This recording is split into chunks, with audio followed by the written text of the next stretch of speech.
HarperCollins presents The Disappearing Act, The Impossible Case of MH370 by Florence De Changy, read by Laurence Bouvard. Dedication. To the families and friends of the 239 people on board Flight MH370 on the 8th of March, 2014. To all those on whichever continent they live, who have helped me in my investigation with their testimony and explanations.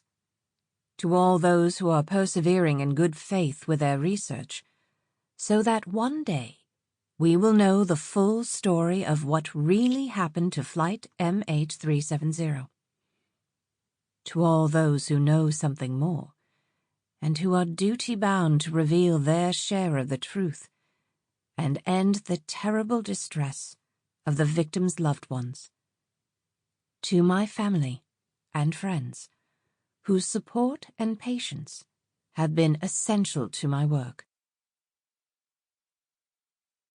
It is a riddle, wrapped in a mystery, inside an enigma, but perhaps there is a key.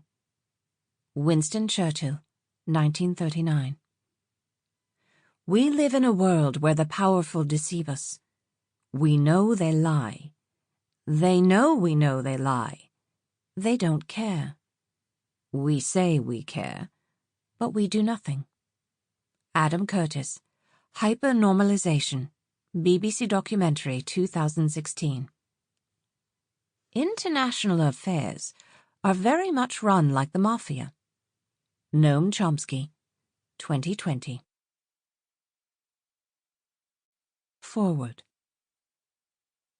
I first heard about the disappearance of a Malaysia Airlines jetliner as I was listening to the Rai news in the Fiat I had rented at Verona Airport.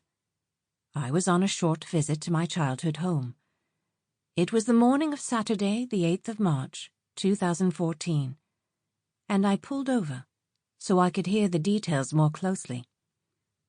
As the days went by, Rai News kept talking about Malaysia Airlines and its wide-body jetliner, which had still not been located, despite a massive search operation involving ships and aircraft.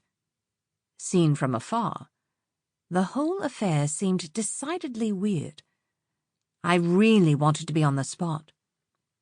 After several years in Kuala Lumpur, a decade earlier, I still had a soft spot for Malaysia, a little-known country that, until recently, rarely rated a mention in the Western media. When, a week later, Malaysian Prime Minister Najib Razak referred to a deliberate act, the affair assumed an even stranger dimension. Now we were no longer talking about a simple plane crash. So what were we talking about? Just after I returned to Hong Kong, my home base for the previous 7 years, French daily Le Monde, the newspaper I had been working for since the mid-90s, asked me to go to Kuala Lumpur, where the disappearance had already become the greatest mystery in the history of aviation.